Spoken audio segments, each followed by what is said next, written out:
అది 16వ శతాబ్దం. మొఘల్ సామ్రాట్ బాబర్ సర్వశక్తులను వినియోగించి తన సామ్రాజ్యాన్ని విస్తరించుకోనారంభించాడు. దాదాపు ఉత్తర భారతదేశమంతా తన విజయకేతనాన్ని ఎగురవేయడంలో సఫలీకృతమయ్యాడు. కాని సుభిక్షము సర్వతంత్ర స్వతంత్రమని ప్రసిద్ధి చెందిన రాజ్యమొకటి దక్షిణ భారతంలో విలసిల్లుతూ ఉండేది. ఆ రాజ్యమే విజయనగరం.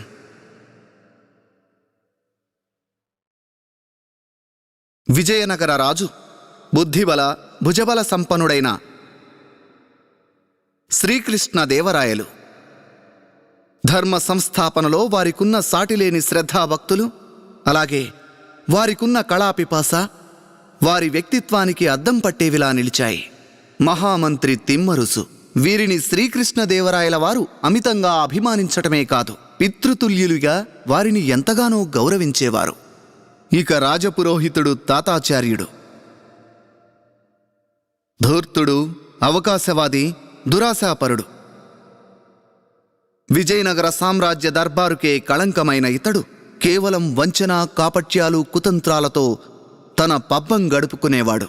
అయితే శ్రీకృష్ణదేవరాయల వారికి అత్యంత విశ్వాసపాత్రుడిగా, సమస్త విజయనగర రాజ్యానికే గర్వకారణం కానున్న ఒకానొక వ్యక్తి ఇంకా అజ్ఞాతంగానే ఉన్నాడు.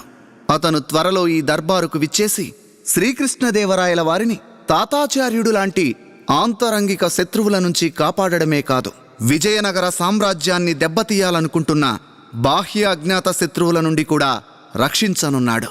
అయితే ఈ మహత్కార్యాన్ని నిర్వర్తించనున్న వ్యక్తి ఎక్కడో సుదూరంగా ఉన్న తెనాలి అనే గ్రామంలో తనదైన లోకంలో హాయిగా ఉన్నాడు.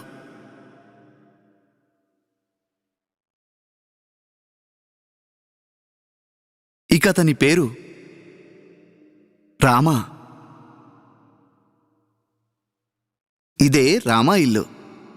ఈరోజు ఎవరికో పెళ్లి ఏర్పాట్లు జరుగుతున్నాయి. ఈ పెళ్లి ఎవరికనుకుంటున్నారా? స్వయానా మన తెనాలి రాముడికే. ఈవిడ లక్ష్మమ్మ, శ్రీ తెనాలి రామగారి తల్లిగారు. ఈ గ్రామంలోని ప్రతి ఒక్కరూ ఈమెను అమ్మ అనే పిలుస్తారు. అమ్మ ఈరోజు మౌనవ్రతం పాటిస్తున్నారు. ఎవరికైనా ఏవైనా పనులు చెప్పాలంటే సైగలు చేసి పురమాయిస్తున్నారు. అయ్యో అమ్మా, వధూవరులను పిలిపించరేమిటి?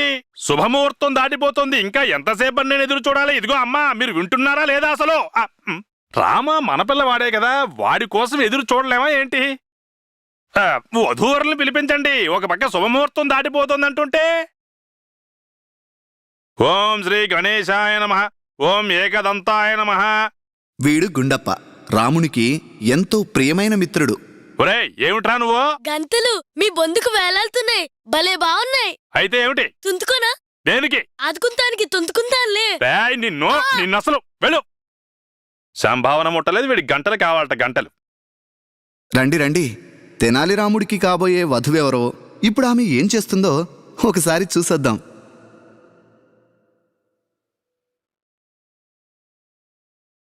ఈవిడ పేరు శారద, రాముడి చిన్ననాటి నేస్తం. ఇప్పుడు రాముడికి కాబోతున్న సతీమణి. అయ్యో, వధూవరుల్ని పిలిపించరేమిటండి?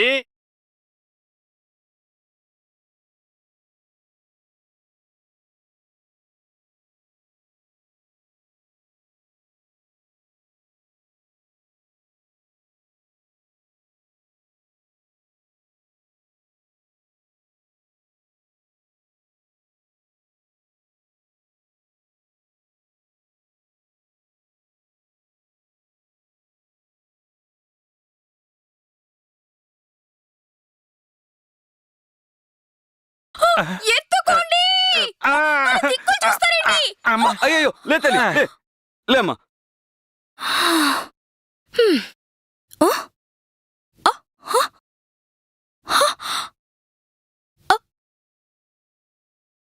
రాముడు నీతో వివాహం కాదనుకొని పారిపోయాడు. అదన్నమాట. రాముడు నీతో వివాహం కాదనుకుని రాముడు నాతో పెళ్లి కాదనుకుని పారిపోయాడా? ఎత్తుకో దేవుడా, నన్ను ఎత్తుకో. నా బతుకింటిలా అయిపోయింది. నా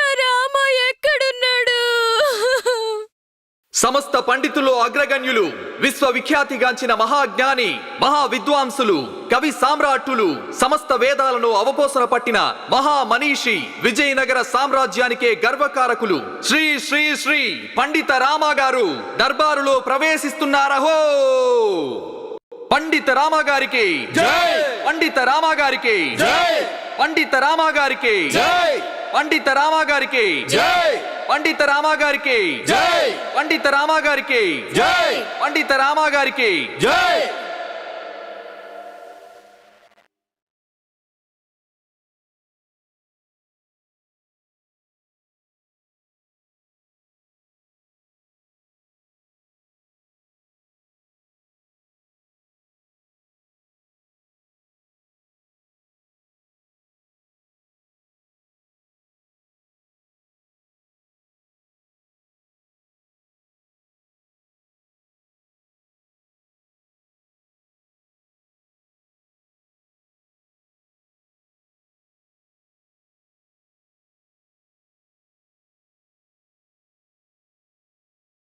పండిత రామ గారికి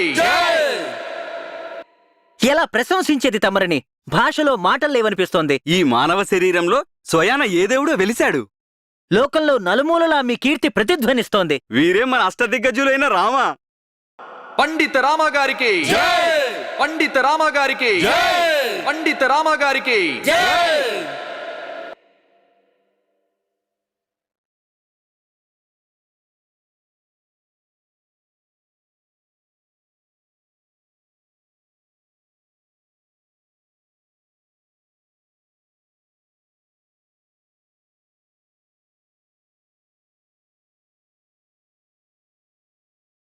రామా, నన్ను రక్షించవా? నీ బంధువుని రక్షించు రామా. అయ్యో కుంభకర్ణుడి తమ్ముడా, లే ముందు. నా గురించి ఆలోచించవా నువ్వు? ఈ మేక నన్ను నమిలి మింగేశాక రక్షిస్తావా ఏంటి? ఆ కంఠం రాముడి పిలకది. దాని పేరు బంధువు. దాని మాటలు కేవలం రాముడికే వినపడతాయి. రాముడేదైనా ఇరకాటంలో పడబోతుంటే హెచ్చరించడం దాని అలవాటు. ఏయ్ పో పో. మరో 2 క్షణాలు ఆలస్యమై ఉంటే నేను ఈ పాటికి ఆకలి మీద నా మేక పొట్టలోకి చేరేవాణ్ణి. ఎప్పుడు ఏది ఎలా జరగాలో దేవుడు ముందే రాసుంచాడు. జరగరానిది జరగలేదు కదా, నీకు దుఃఖం ఎందుకు? నీ కండగా ఈ మహాకవి ఉన్నాడు బంధువు. నా నెత్తిన హాయిగా ఉన్నదానివి నిన్ను ఎవ్వరూ చంపలేరు. కాని రామా, సర్లే వదిలే, బాగా ఆకలేస్తుంది. ఆకలేస్తుందా? మరి చేయి చాచి ఆ మామిడి పండు తుంచుకోవచ్చు కదా రామా. ఏ మాటలవి? అది ప్రకృతికి అవమానం కదా. ప్రకృతిని అవమానించడమా? అంతే కదా మరి. ప్రకృతి నియమం నీకు తెలీదా బంధు? ప్రతి జీవితానికి ఓ అంతం ఉంటుంది. ఈ మామిడి పండు రూపం చూస్తుంటే నాకు తెలిసిపోయింది. చెట్టు మీదనే దీని జీవితం పూర్తయింది. ఇది స్వయంగా వచ్చి నా వల్లనే పడిపోతుంది.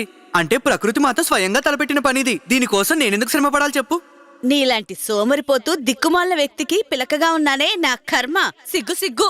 సిగ్గుపడాల్సింది నేను. ఓ మహారాజు గారింట రాజకుమారుల్లో పుట్టవలసిన వాడిని నేను. కానీ పుట్టింది ఎక్కడా? తెనాలనే ఊరిలో, అది గొర్రెల మధ్యలో. అసలు ఇది న్యాయమేనా? సరే వదిలే, కాసేపు నేను విశ్రాంతి తీసుకోవాలి. విశ్రాంతి కావాలా నీకు? ఆ ఇందులే సంబడం. అటు చూడు, నీకోసం స్వయాన యమరాజు తన దూతను పంపించాడు. నిన్ను మిత్రుడు అందానికి నాకు చాలా సిగ్గుగా ఉంది తెలుసా? ఎవరి గురించి కాకున్నా కనీసం శారద గురించైనా ఆలోచించవా? నువ్వు పాలిపోయావని తెలిసినప్పటి నుంచి ఎంత బాధపడుతుందో తెలుసా నీకు? తెలుసు, బాగా తెలుసు. మరి నా మాటో? అయినా శారదని పెళ్లి చేసుకుంటావా అని నన్ను ఎవరైనా ఒక మాటైనా అడిగారా? నువ్వు శారద చిన్ననాటి మిత్రులే కదా, నువ్వే కదా అన్నావు నువ్వు తన్ని ఎంతగానో ప్రేమిస్తున్నావని. అన్నాను గుండప్ప, అన్నాను. కానీ ప్రేమకి వివాహానికి చాలా తేడా ఉంటుంది. నువ్వు మాట చెప్పు చూద్దాం. ఈ లోకంలో అన్నిటికన్నా ఖరీదైన వస్తువేది? బందలు తొక్కుదులద్దులా? మంగళసూత్రాలు. భర్తగా జీవితాంతం దాని వాయిదాలు నేనే చెల్లించాలి. తనదే ఉంది, తన మెడలో మంగళసూత్రాలు వేసుకుని కూర్చుంటుంది. కానీ జీవితాంతం ఇంటి బరువు బాధ్యతలు మొయ్యాల్సింది నేనే కదా. లామా, నన్ను చెప్పని గుండప్ప, నన్ను చెప్పని. అమ్మ నన్ను ఇంట్లో నుంచి వెళ్ళగొట్టినప్పుడల్లా తనే నాకు ఆశ్రయం ఇచ్చేది. నాకు డబ్బు అవసరమైనప్పుడల్లా పాపం తనే వాళ్ళ నాన్నగారి దగ్గర దొంగిలించి మరీ నాకు ఇచ్చేది. ముందు నేను చెప్పేది విను. ఎప్పుడైనా నాకు ఒక సమస్య వచ్చిందంటే తనే నాకు అండగా నిలబడేది. అందుకోసం తనకి ఏం చేయాలి? నువ్వే చెప్పు, ఏం చేయాలో? జీవితాంతం తనకి ఉడిగం చేయాలా? వెనక్కి తిరిగి చూడు, వెనక్కి.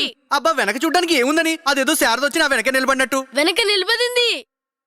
ఏం మాట్లాడుతున్నావు?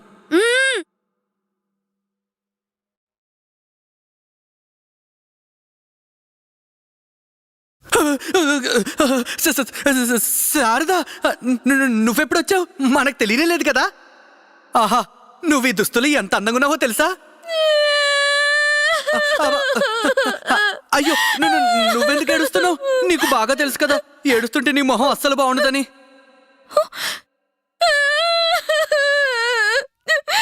ఎత్తుకో.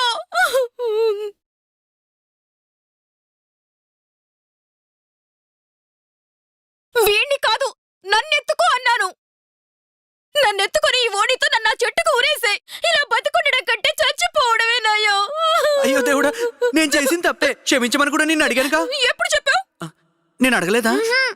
అయితే ఇప్పుడు అడుగుతున్నాను, నన్ను క్షమించవా? తప్పైపోయింది. అదేంటంటే వివాహం అని చెప్పగానే నాకు చాలా భయం వేసింది, అందుకే అలా పారిపోయి వచ్చాను. అయినా నీకు బాగా తెలుసు కదా, నువ్వంటే నాకు ఎంతో ప్రేమ శారదా. ఇక నా వివాహం కూడా ఎప్పటికైనా నీతోనే.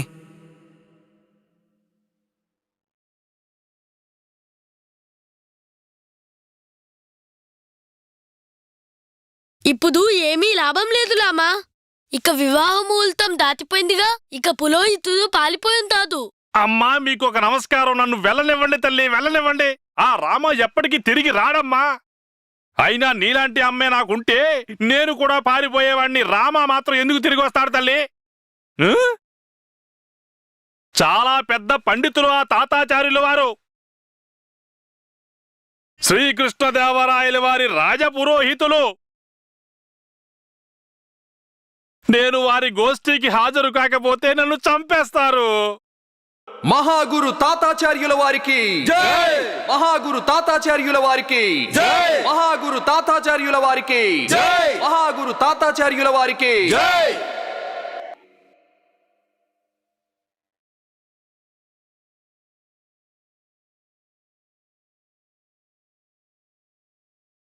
మహాగురు తాతాచార్యుల వారికి జై! మహాగురు తాతాచార్యుల వారికి జై! మహాగురు తాతాచార్యుల వారికి జై! మహాగురు తాతాచార్యుల వారికి జై! మహాత్ములు, మహితాత్ములు, మహా పండితులు, సుప్రసిద్ధ జ్యోతిషాచార్యులు, ఆచార్యుల్లో అగ్రగణ్యులు, వీరు నేరుగా భగవంతునితో మాట్లాడగలరు. దేవలోకంలో అందరూ వీరినే కొనియాడుతారు. వీరి ప్రతి పని అందరికీ దిగ్భ్రాంతిని కలిగిస్తుంది. మీకు దర్శన భాగ్యాన్ని ప్రసాదిస్తున్నారు మన ప్రియతమ మహాచార్యులు తాతాచార్యులు.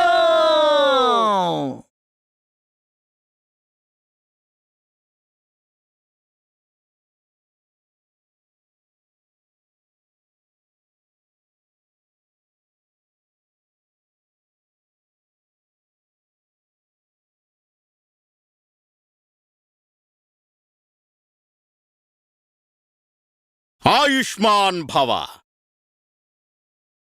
శ్రీకృష్ణ భగవానుడి కృప, వారి ఆశీర్వాదం మీపై ఎప్పటికీ ఉండాలి. భక్తులారా, క్రితం రాత్రి మా ముందు ఆ మహాశివుడు సాక్షాత్కరించాడు. మహాశివుడు మమ్మల్ని నేరుగా అడిగాడు, ఏమిటి నీ కోరిక అని.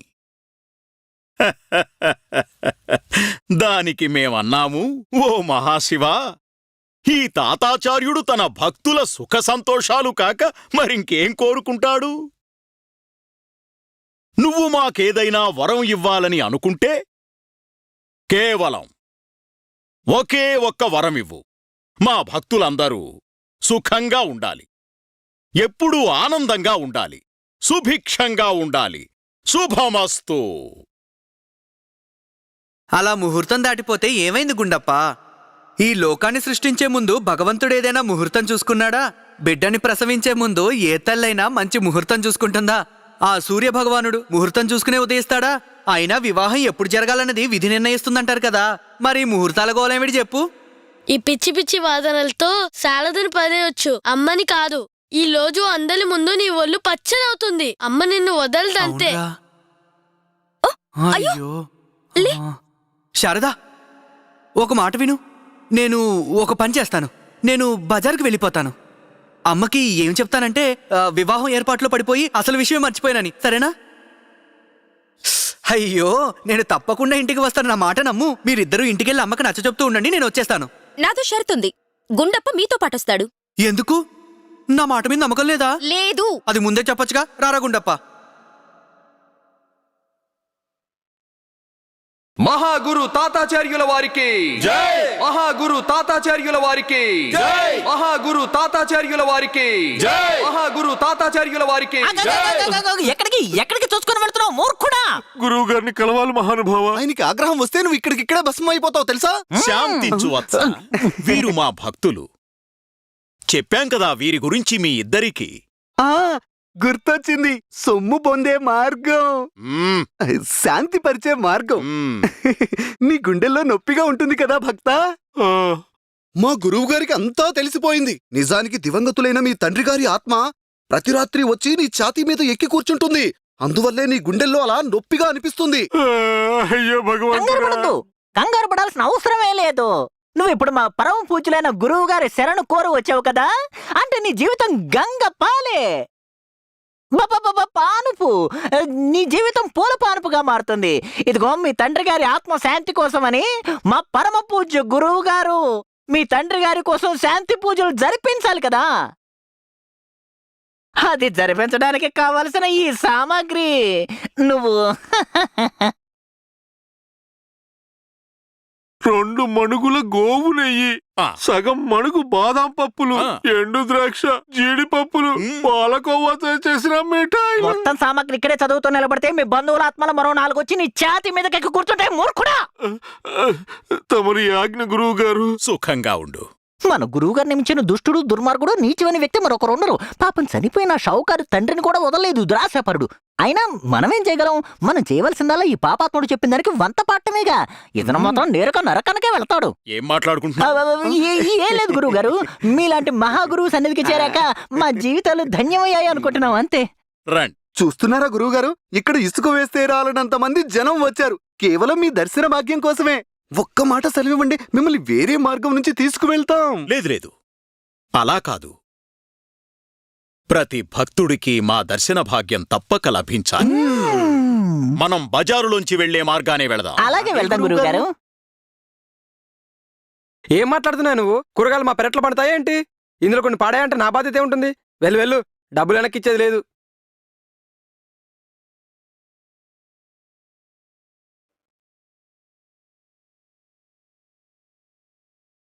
ఇలా చూడండి బాబు, ఓ పని చేస్తారా? ఈ కూరగాయల్లో బాగా వాడిపోయి ముదిరిపోయి పనికిరానివిగా ఉన్నాయో వాటిని కొంచెం ఈ సంచిలో నింపుతారా?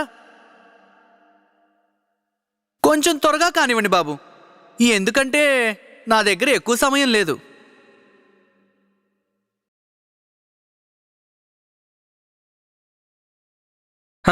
ఇదిగో ఇదిగో, ఇప్పుడే ఇస్తాను, తీసుకో తీసుకో.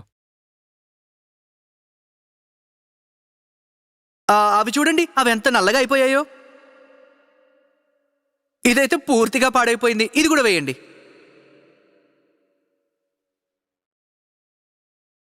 ఇదిగో తీసుకోండి, మీరు అడిగిన పనికి రాని వాడిపోయిన కూరగాయలు.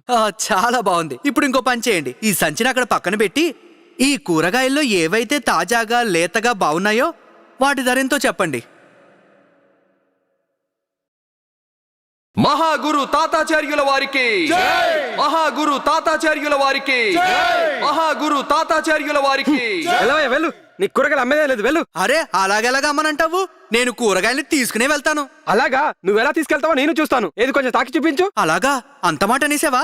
ఇదిగో మీ దుకాణంలో కూరగాయలు తీసుకున్నాను, ఇప్పుడు ఏం చేస్తావో చేసుకో. చూడు పంతులు, ఇప్పుడే చెప్తున్నా, మా కూరగాయలు ముట్టుకనే ముట్టుకోవద్దు, లేదంటే బాధపడతావు. మళ్ళీ అదే మాట? ఇదిగో చూడు, నీ కూరగాయల్ని ముట్టుకోవడమే కాదు వాటిని మెళ్ళో కూడా వేసుకున్నాను. ఇప్పుడు చెప్పు, ఏం చేస్తావో చెప్పు చెప్పు. ఈసారి కనుక నువ్వు వాటిని తాకావంటే నిన్ను వదిలిపెట్టేది లేదంతే. నేను మళ్ళీ వీటిని తాకాను.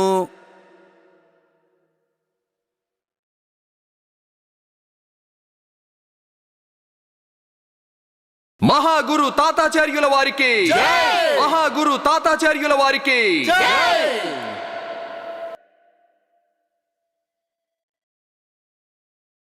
ఏమైంది? బెదిరిపోయావేం నా రౌద్ర రూపం చూసినందుక? అరే అరే, ఆయనకి ఏమైందంటారు? అయ్యో అయ్యో, మీరేనా చెప్పండి.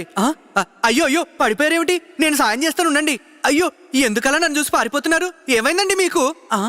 మహాగురు తాతాచార్యుల వారికి మహాగురు తాతాచార్యుల వారికి మహాగురు తాతాచార్యుల వారికి మహాగురు తాతాచార్యుల వారికి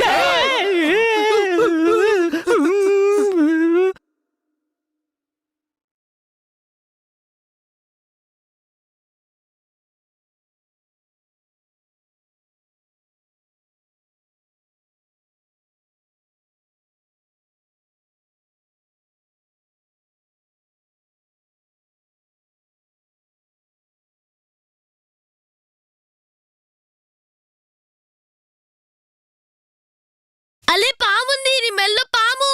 ఏంటి? అలే పాముంది నీ మెల్లో పాముంది. పాముందా?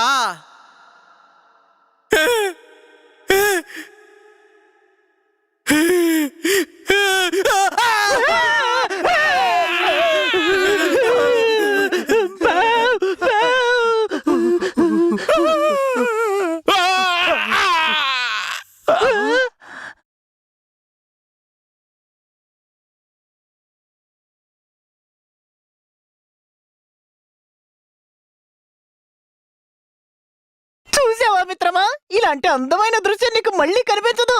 ముసలాడు బురదలో పడ్డాడు.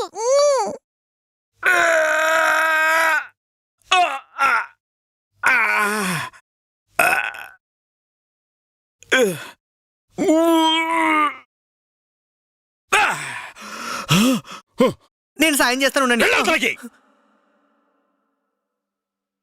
వెళ్ళవతలకి దుర్మార్గుడా! నీ ఆకతాయి పనులు ఎవరితో చేశావో నీకు తెలుసా అసలు? క్షమించాలి మహానుభావ, నేనేమీ కావాలని చేయలేదు. నీకేమాత్రం తెలిసినట్టు లేదు. నీ ఎదురుగా నిలుచున్నది ఎవరు?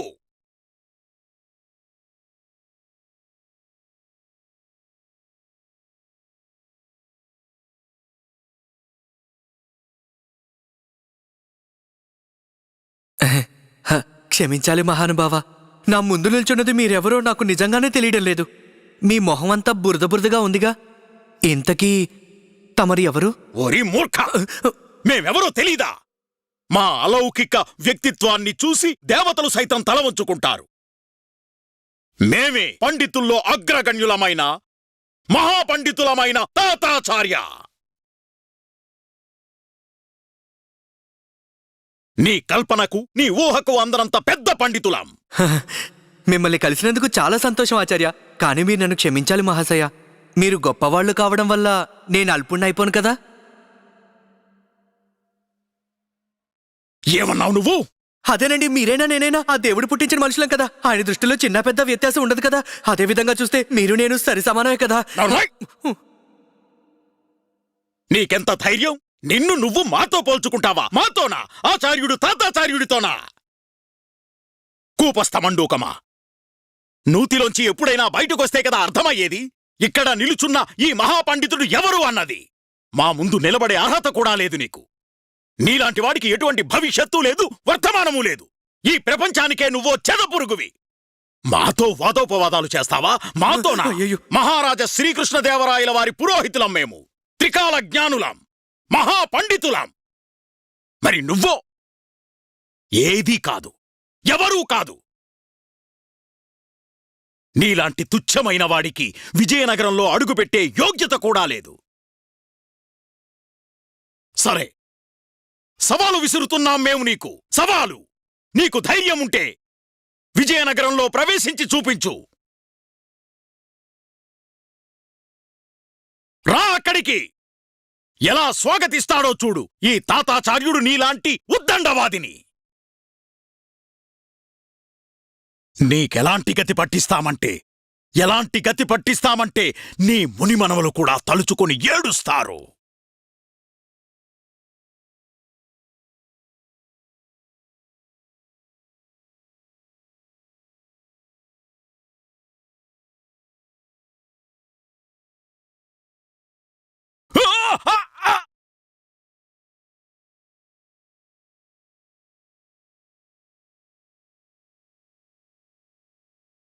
మీ ఆహ్వానానికి ధన్యవాదాలు మహాశయ.